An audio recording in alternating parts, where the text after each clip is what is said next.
आता पाहूया महत्त्वाच्या 25 बातम्या। अशोक चव्हाणांनीही पदाचा राजीनामा दिला होता। सरकारने माणुसकीच्या नात्याने नैतिकतेने निर्णय घ्यावा। धनंजय मुंडेंच्या राजीनाम्यावरून खासदार सुळेंची प्रतिक्रिया। सज्जन माणसाने एका मिनिटात राजीनामा दिला असता, मात्र धनंजय मुंडेंना कसलीच लाज नसल्याने मंत्रिपद सोडायला तयार नाही। अंजली दमानी यांची धनंजय मुंडेंवर टीका। परखड भूमिका घेणारे अजित पवार एवढे गप्प का? महाराष्ट्राच्या जनतेला मूर्ख बनवतात का? बीड हत्या प्रकरण आणि धनंजय मुंडेंच्या राजीनाम्यावरून संभाजीराजेंचा सवाल।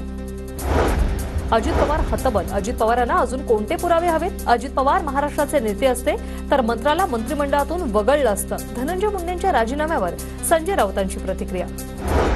महायुतीचे नेते मागणी करत असतील तर प्रमुखांनी निर्णय घ्यावा। धनंजय मुंडेंच्या राजीनाम्यावरून युगेंद्र पवारांची प्रतिक्रिया। सर्व पक्षीयांकडून धनंजय मुंडेंच्या राजीनाम्याची मागणी।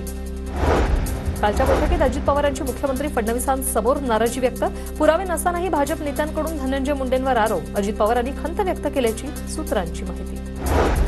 बीडमधील तपास धूळफेक। बीडमधील संपूर्ण पोलीस खातं बरखास्त केलं पाहिजे, तर सुरेश धस बोलतात पण वरून दट्ट्या मिळाला की माघार घेतात।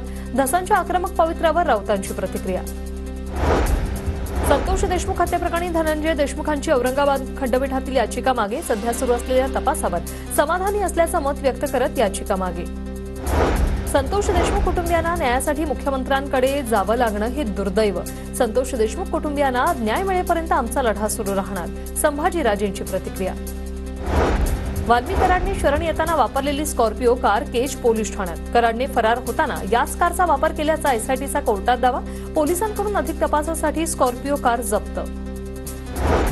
बारामतीत कांदा आणि दूध दरवाढीसाठी शेतकऱ्यांचं जनआक्रोश आंदोलन। खासदार सुप्रिया सुळेंसह युगेंद्र पवारही या आंदोलनात सहभागी।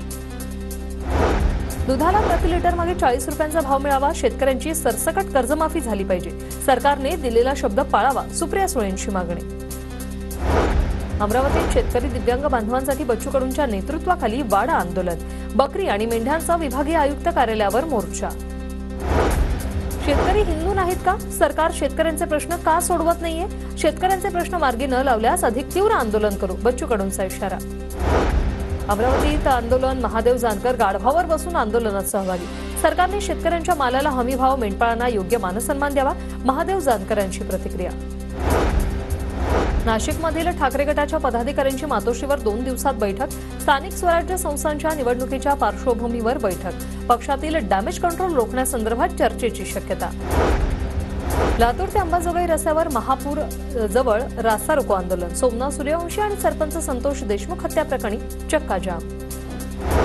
मनोज जरांगेंवर एका तरुणाने युट्यूबवर आक्षेपार्ह कमेंट केल्यानं अहिल्यानगरमध्ये मराठा समाज आक्रमक। तरुणावर कारवाई करण्याची मराठा समाजाची मागणी। या मोर्चात मोठ्या संख्येने मराठा बांधव उपस्थित।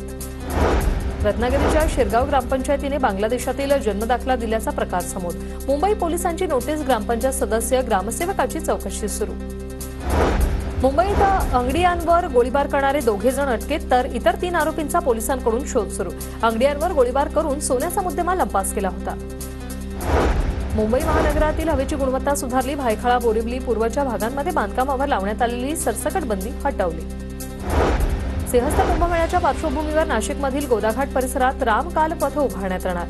केंद्रीय पर्यटन मंत्रालयाकडून 65 कोटींचा निधी प्राप्त। मार्चमध्ये होणार प्रत्यक्ष कामाला सुरुवात।